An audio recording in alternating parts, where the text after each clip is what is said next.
Welcome. This is the day after series. From this session, we continued the process of filling in the upper legs. If you remember, last time we finished filling in the right leg, so this time we went back and finished filling in the left leg. Just like last time, we had to go to the back and finish that little backside. As you might be able to see, it's a little bit swollen right now, and a little bit of red around it, a little bruising. And then there's a little bit left on the inner side, just around the knee to finish. And so that we got that finally done. And then we still actually had some time at the end. So some of you may know about the situation with my ribs, these little spikes that go onto my back. We started them, and then we kind of stopped and went to do something else. And then we came back and did a little bit more.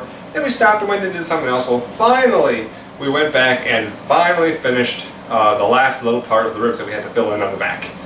These little spikes, those 3 spikes right on the back right there, we finally finished those during this session. So, finally my body is all filled in. There's no more empty outlines that we needed to go back to. So, great. Let's talk about the procedure for a second. The outer left side, well, just like the outer right side, it wasn't that bad. It was pretty comfortable for the most part. As you know, there's many different levels of sensations during tattoo process depending on what part of the body you're doing.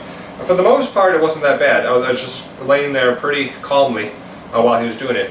And then he got down to getting down to just behind the knee. As you see, it goes right behind the knee, which is a little uncomfortable, a little uneasy, because it's very soft, delicate skin right behind the knee right there. So that was a little, little frightening for a little bit, but it wasn't that bad at all. It's not as sensitive as some of you may think, at least for my body. I know everybody's body is going to be different, so that's just what it was for me. More of a psychological thing, trying to get the back of the knee done. Probably might be similar to a fear of getting like your armpit tattooed, because very soft skin, and well, maybe I'll talk about that one day when I get something under my armpit. I'll be able to compare and contrast. And then of course when we went to the inner side, softer skin on the inner side of the leg, it was about the same as the inner side of the other one. It was pretty heightened sense of spiky pain kind of sensation when he was doing that.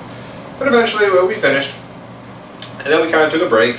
And then he came back and he wrapped me up because we wanted to go and finish off the rest of those the ribs parts on the back. So he wrapped up my legs so I can get into a different position. He laid me down on the tattoo table chair and started doing my the back with the back spikes. And those, even though they were all like on my back, each of them was a different sensation. So the bottom one was the first one that we did. And as soon as he put the needle to my skin, my body convulsed from like a tickle sensation.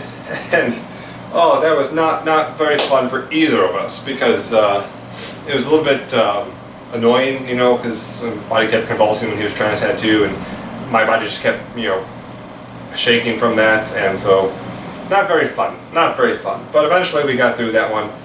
And then we move on to the second one, the middle one. And immediately that one was different because it felt like a heavy pressure when I was tattooing, just a heavy force. I think it was because the skin is really tight in that particular spot, and so that's what happened. That's the feeling that I was getting, and so not very comfortable at all. Not a recommendation for that kind of a sensation. And then eventually we go up to the top one, and that one is like, again, getting close to very softer areas of skin, getting pretty close to the armpit area, and so that one was a very heightened sense of spiky pain. So none of those areas were very fun on the back. None of them are a recommendation. Well, at least they weren't for me, you know. And so eventually we finished and we wrapped up. He bandaged up the back part so I can put my shirt on and go home. The ride home wasn't that bad for the most part.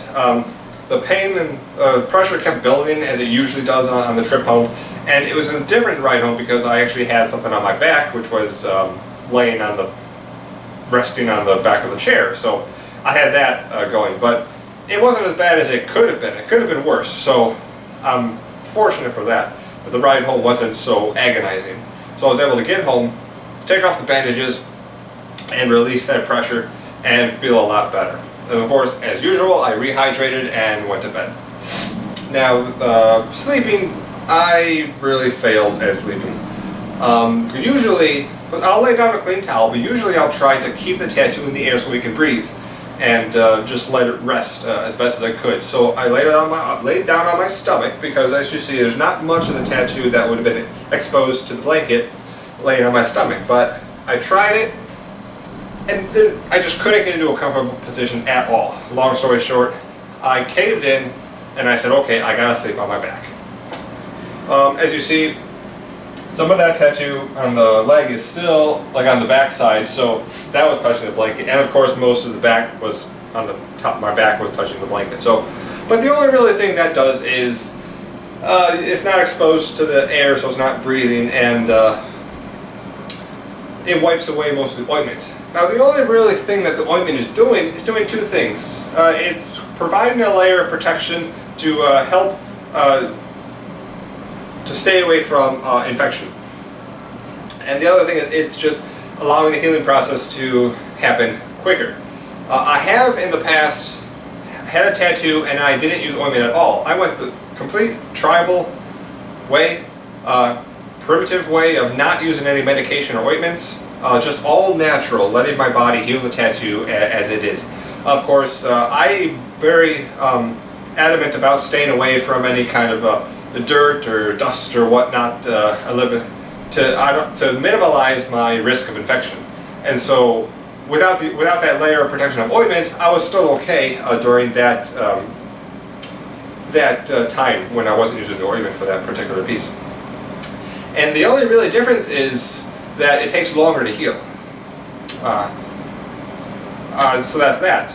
Using the ointment, that you shorten the time in which your body will heal the tattoo. So that's all it was. It took probably about 2 to 3 times longer to heal without the ointment, which is a significant amount of time longer.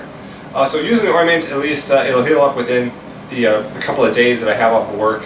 And then by the time I go back to work, I'm pretty healed enough that it's not going to be a detrimental negativity to my being able to do my work. So it allows me to be pretty comfortable at work, long story short.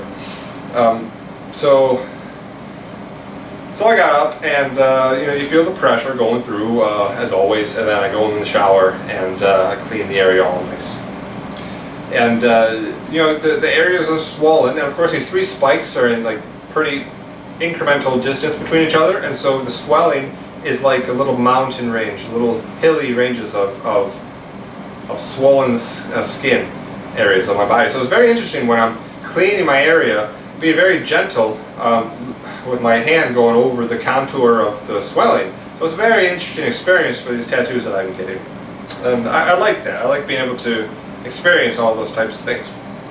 Clean the area all nice, then you get out of the shower and put on another small layer of ointment, and then that's pretty much where we are now. All in all, it was a good experience, and now I feel pretty good. I'm all filled in as much as I can be right now, without still missing a lot of tattoo on some big open areas, as you see. But pretty good as of now, all nicely filled in. So as always, I'm going to just enjoy this extended weekend during the healing process. As you always know, I love that healing process. And as always, this has been Lucien Gray. Thank you for watching.